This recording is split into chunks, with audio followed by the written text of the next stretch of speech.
L'Ajuntament de Gironella ha recuperat després d'uns anys el servei de patrullatge nocturn del cos de vigilants locals de la vila.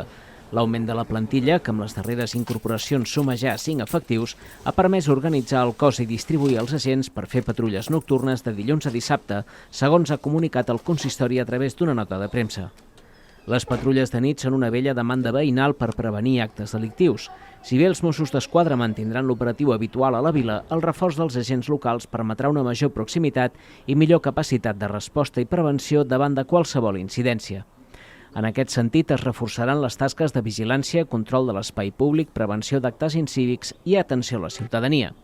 A més d'augmentar el servei a la nit, el cos de vigilants locals també millorarà l'equipament. Els propers mesos està previst que entri en servei el nou vehicle per substituir l'actual cotxe patrulla. Estarà equipat amb aparells tècnics com alcoholímetres, així com equips personals per a protecció i intervenció dels agents en cas necessari.